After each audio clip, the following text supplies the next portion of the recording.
Ma'am, हम लोग सवाल लेना चाहेंगे 2008 मालेगांव बम धमाके में जो फैसला आया है, जिसमें हाँ। मुंबई की विशेष एनआईए अदालत ने पूरी तरह से सातों जो लोग इसमें सम्मिलित थे उनको बरी कर दिया गया है, जिनमें साध्वी प्रज्ञा सिंह ठाकुर और लेफ्टिनेंट कर्नल प्रसाद पुरोहित इसमें शामिल थे। अदालत ने दोष सिद्ध करने के लिए पर्याप्त और विश्वसनीय साक्ष्य न होने का हवाला दिया है। कैसे इस फैसले को देखते हैं मैडम आप?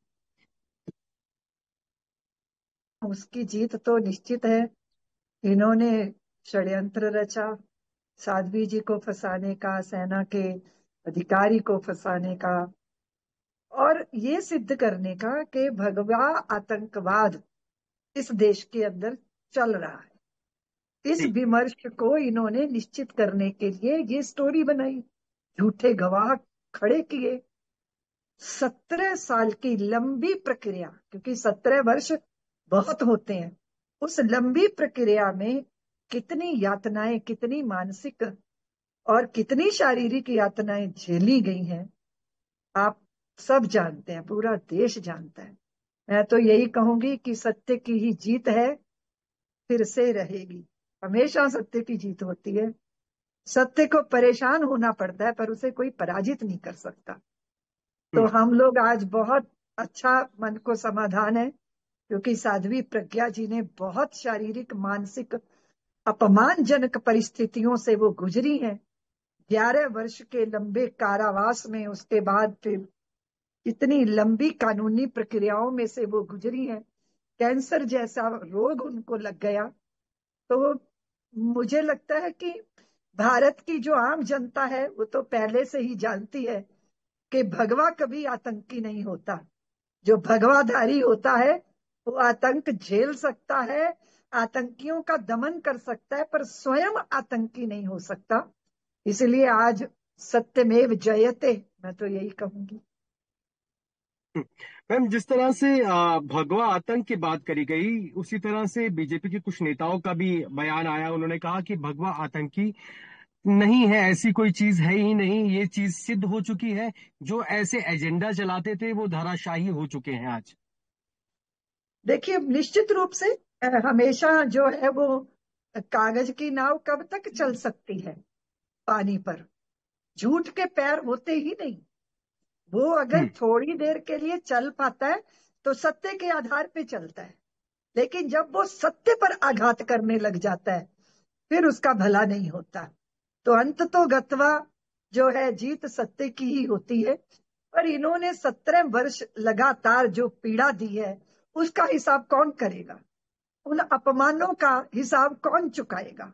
कौन हिसाब रखेगा इसका?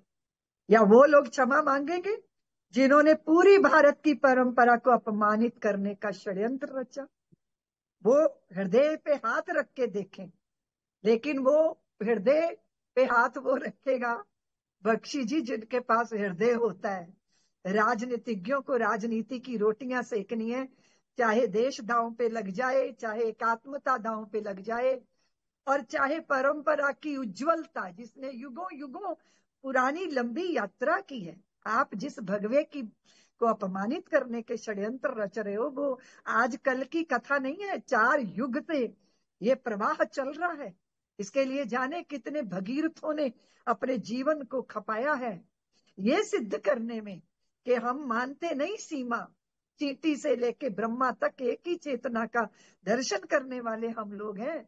हमारे लिए किसी की पीड़ा हमारी अपनी पीड़ा है, और किसी की भी प्रसन्नता हमारी अपनी प्रसन्नता है।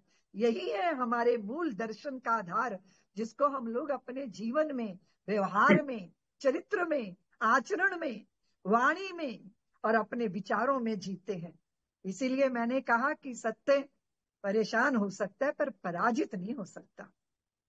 साध्वी जी, ओपोजिशन लगातार सवाल उठा रहा था, अभी भी उठा रहा है। इसी पे ओवैसी कह रहे हैं कि अगर वर्डिक्ट जो फैसला आया है वो निराशाजनक उन्होंने बताया है।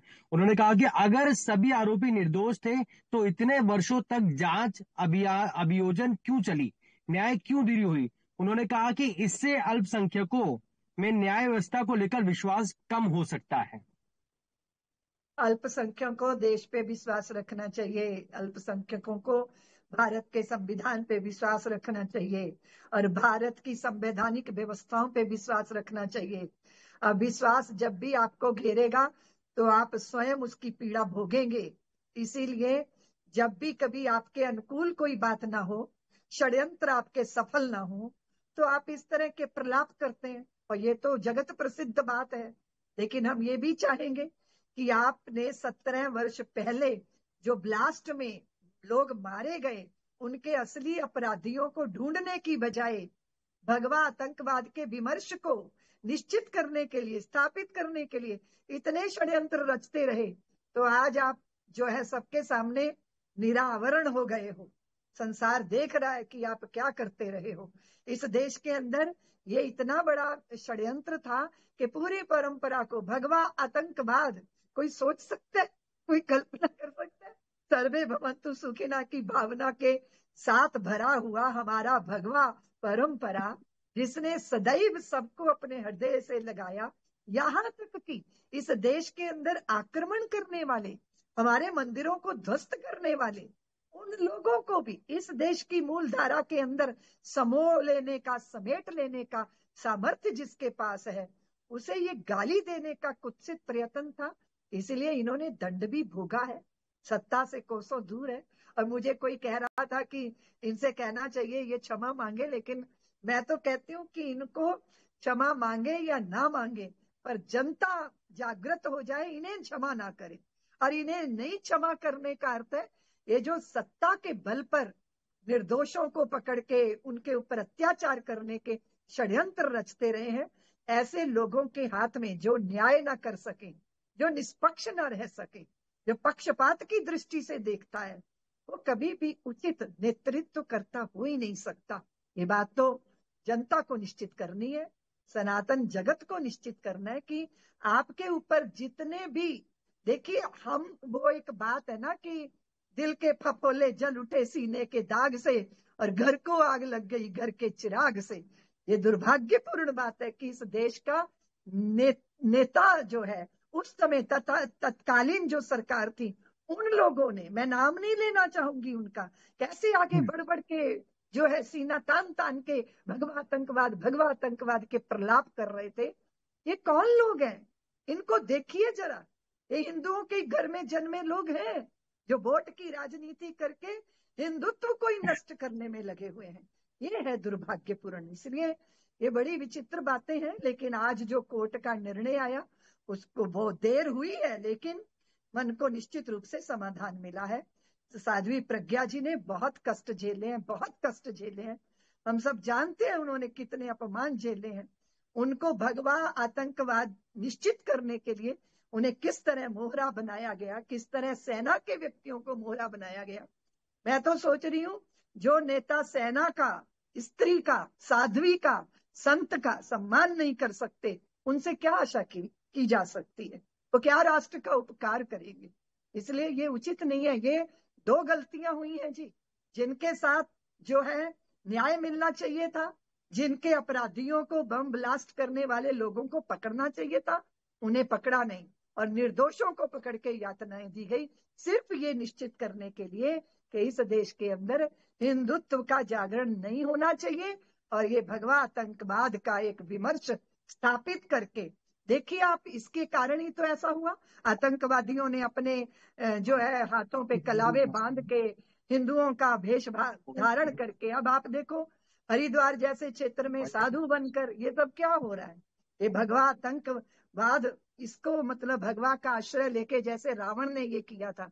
लेकिन यहाँ वो भगवा भेषधारी साध्वी, जिसके हृदय में राष्ट्रवाद रहा, जो रोम रोम से अपने देश के प्रति निष्ठा से भरे हैं, उनको आतंकवादी, अपराधी घोषित करके, उन पर इस तरह लंबे प्रकरण चला के, उनको जेल में यातनाएं देके, गंदी गंदी उन्हें फिल्में दिखा के, उनके मानसिक बल का हरण करके, उनके मनोबल को तोड़कर ये जो षड्यंत्र रचे गए हैं, ये उचित नहीं है। आज दूध का दूध, पानी का पानी हो गया।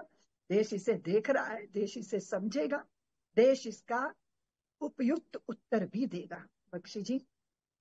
साध्वी जी, सपा समाजवादी पार्टी की तरफ से भी प्रतिक्रिया आई है। अखिलेश यादव ने कहा है कि ये उस समय पर ऐसी खबर आई है जब ट्रंप ने टैरिफ लगाई, और कहीं ना कहीं खबर दबाने की बातें भी अखिलेश यादव ने कहीं ना कहीं इशारा दिया है कि खबर को दबाने के लिए बात कही गई है।